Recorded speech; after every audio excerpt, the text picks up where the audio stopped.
Introduced as a hasty response to Ford's new and successful LTD in the 1965 model year, the Chevrolet Caprice would go on to become one of the most notable nameplates in Chevrolet history, at least certainly in terms of full-size cars.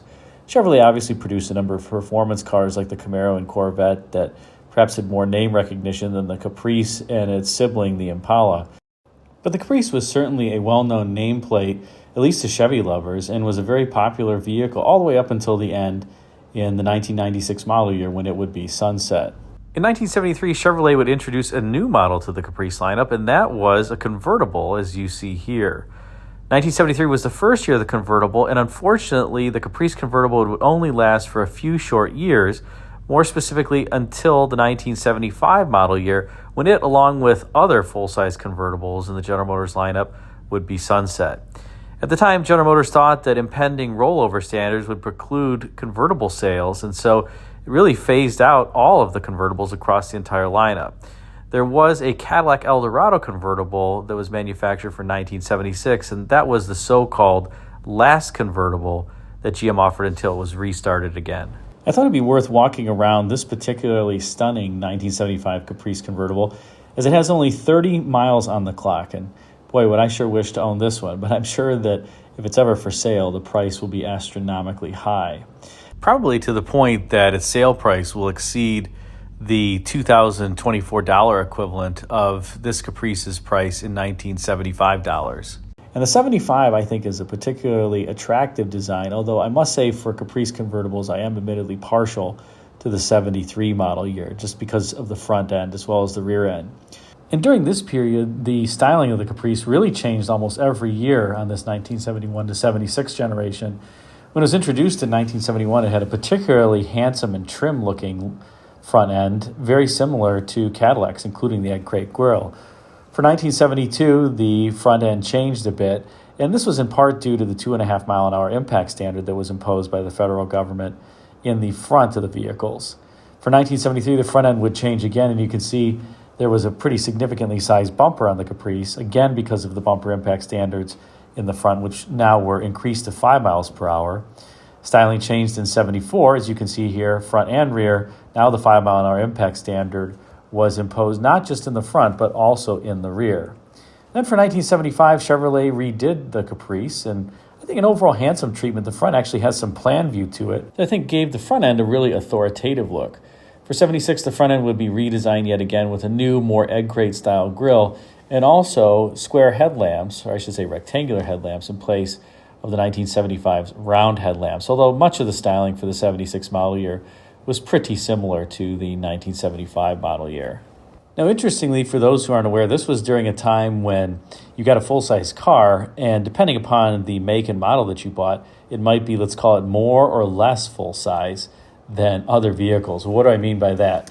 As an example, if you got a 1975 Caprice, it rode atop 121.5-inch wheelbase. And that was kind of similar to the Ford LTD, which rode atop 121-inch wheelbase. But for example, if you were to buy a Cadillac DeVille, you got a vehicle that rode atop 131-inch wheelbase, and a Fleetwood rode atop 133-inch wheelbase. And there were different wheelbases if you got, as an example, an Olds 98 as well. That was an extended wheelbase versus the Caprice, but not quite as long as the DeVille or Fleetwood.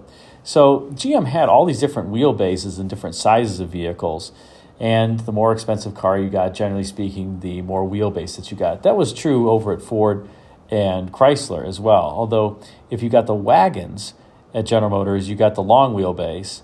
Same with Chrysler. If you got the wagons at Ford, you got the shorter Ford 121-inch wheelbase. So the wagons are a little bit of a mixed bag. Now, turning to this particular 75 Caprice convertible, take a look at the rear here in the dealer plate. It says Ellis Brooks in San Francisco, and I think this is one of the most creative dealer logos that I'd ever seen. And normally I'm a fan of taking these dealer badges off of my vehicles when they appear on them, but I would honestly leave this one on because it's pretty cool to see that incline there, which clearly is associated with San Francisco. Apparently, this dealer was also the first in the U.S. to have a female owner of a General Motors franchise. And this occurred when Mary Brooks took over this Ellis Brooks franchise. Let's take a look at the window sticker for this convertible, and you can see it is loaded. The total price there at the bottom, $73.69, is basically about $45,000 in today's dollars. So I guess not a bad price when you compare what we're paying for new vehicles today. But you have to remember there was no 84-month financing back then. You were financing cars over 3 or 4 years. So it's a pretty hefty monthly payment.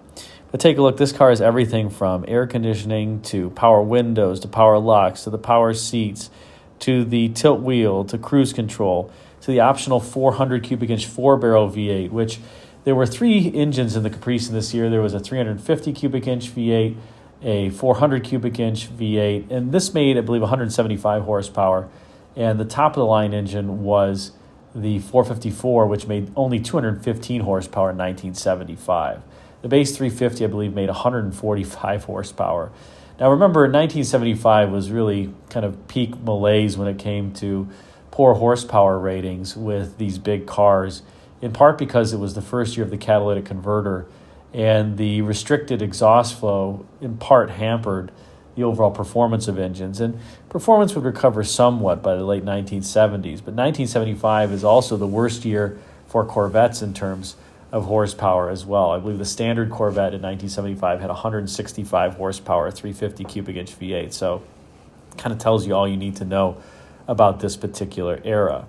In any case, like I said, this car is absolutely loaded with options. And let's take a more detailed look at the inside now so you can see some of these. First of all, let's take a look at the door panel. And you notice here there's the bank of the 4 power window switches. There's also the power lock switch and the door handle there. And then there's the remote mirror control above that. But I think one of the interesting things about this door panel is it's clearly not very deluxe. You have some exposed screws on that upper portion of the door panel. And the lower portion of the door panel is really hard plastic. And I think perhaps the most interesting thing is the armrest here is obviously a short little armrest. And for a Caprice, this isn't very luxurious. Other General Motors vehicles in the lineup, even the Delta 88s as an example, had full armrests in them. So it seems a bit out of place to me that this one just has this stubby little armrest, but that's what Chevrolet did for the Caprice, and it really doesn't have all that much cost in terms of the door panel. Just the upper portion is soft touch materials. Obviously the armrest is. But overall, it's a pretty cheap door panel, I would say. And here we have a look at the instrument panel in this 75 Caprice. And what was interesting about this is that the other GM divisions redesigned their instrument panels really for the 1974 model year and had 1974 to 1976 unique instrument panels versus the 71 to 73 version. But Chevrolet did not do that. They really just kept the same instrument panel from 71 all the way to 76, though there were a few changes. The first is that when it was introduced in 1971, there was a significant section of the instrument panel that was always black, irrespective of what interior color you got, including the steering wheel and portions of the instrument panel around that driver-centric area. Then in 1973, Chevrolet started putting some of the interior color into that area and had a body-colored steering wheel, for instance. And by this point, that black portion was really gone. So I think a lot of people complained that it looked cheap and out of place to always have a black portion of the instrument panel, irrespective of the interior color in the Caprice, and I would tend to agree. An unfortunate downside to this particular instrument panel is that it often cracked. It just was not made out of a very durable material, but you notice this one's in perfect condition, really due to the low mileage and the correct storage that must have taken place over this car's lifetime. Also notice this is an air conditioning car with the so-called crotch coolers there. You can see the one that's below the glove box door. That was for supplemental airflow when the air conditioning system was on, and something you don't see anymore, but frankly worked quite well to get better airflow throughout the cabin. This car does have the optional economy gauge package, which gave you this coolant temperature gauge there off to the right that complemented a fuel economy gauge there at the left. So that fuel economy gauge was based on engine vacuum. So when there was no vacuum, it would basically say your fuel economy was at the minimum. When there was high vacuum, it was at a maximum. Not quite sure why people would pay for this. Clearly, if you're stepping on the accelerator, you're using more fuel. I don't know or understand the purpose of these or those fuel economy lights. Cadillac had a green and yellow light, for instance, in some cars that it was green if you were pushing on the throttle lightly, and it would turn yellow if you had a heavy foot. I mean, I would think people would know that and understand they're burning more gas, but that was the optional gauge package here. And here's the area to the bottom right of the steering column. I thought this was interesting because you clearly have the radio, but you also have the optional passenger side remote control mirror there, a little lever to the right of the radio. You have the top control, and then you even have a rear defogger control for the blower rear defogger in a convertible. Pretty rare option. I don't know that I've seen many convertibles with a rear defogger. You also have these knobs that were unique to Chevrolet during this time period that I really liked. They had kind of the squishy feel to them, and so when you squeeze them, they actually compress a little bit, and I think it's a nice feel versus the other division's controls. And here is the driver's side of the instrument panel. You can see the climate control there. By this point, General Motors had the economy settings, the vent and heater, where the air conditioning compressor wasn't on all the time, given that this was obviously a time period where people were more concerned about fuel economy. You can see the headlamp switch there above the climate control, as well as the windshield wiper and washer switch and the tilt steering column lever over there, as well as the crotch coolers poking out at the bottom of the steering column area there as well. And here's a picture of the seats. Really not much to write home about here. Actually pretty boring seats, and they look pretty cheap as well. Obviously they're in vinyl, because that made sense for convertibles as opposed to cloth that would get dirty. And thank goodness they're white vinyl because they wouldn't get hot in the sun with the top down. I've seen some convertibles with dark vinyl, like even black vinyl seats, and I don't know who would order that because that would just bake you in the sun. This is the last convertible, the 71 to 76 Caprice convertibles and the other from sister GM divisions that had this big back seat, or relatively large back seat, I should say, compared to other convertibles. After that, it would be a significant penalty box, I would say, seating arrangement in the rear. And last but not least, let's turn under hood and talk a little bit about the 400 cubic inch small block V8 under hood. Yes, that's right. This is the 400 turbo fire engine. The 454 was known as the turbojet engine. And this, as I said, made 175 horsepower, about 30 more than the standard 350 cubic inch V8. The 400 cubic inch motor was introduced in 1970 by Chevrolet, and you couldn't get a 4-barrel carburetor in it all the way up until the 1974 model year when it was introduced for the first time. This is a 400 cubic inch V8 with the 4-barrel carburetor. Another thing about this engine, it had 4-bolt mains in the 1970 to 72 model years, and then 2-bolt mains after that. And while most people would say, oh gosh, the 4-bolt mains must be inherently stronger than the 2-bolt mains, a lot of hot rodders actually prefer the 2-bolt main 400s because some of the internals are stronger. Regardless, the 400 was overall quite a good engine, relatively peppy and torquey, over 300 pound-feet of torque.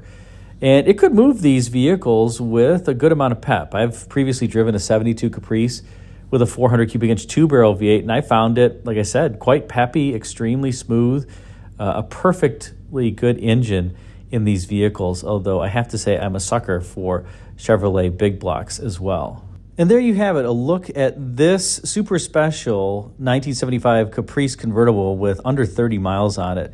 By the way, I will say in this picture as we close out, take a look at the ride height of this vehicle. That is the stock ride height. A lot of the vehicles now that you see, because they have quite high mileage on them, the springs are rather tired and kind of saggy. But if the springs are in new condition, like this particular vehicle, I guess the car was probably on blocks even as it was in storage, you can see the ride height is actually pretty tall. And it's a handsome automobile. In any case, thanks again for watching. Hope you enjoyed. If you did, be sure to like, comment, and subscribe, and check out the video thumbnails at bottom left and right for some suggestions for you.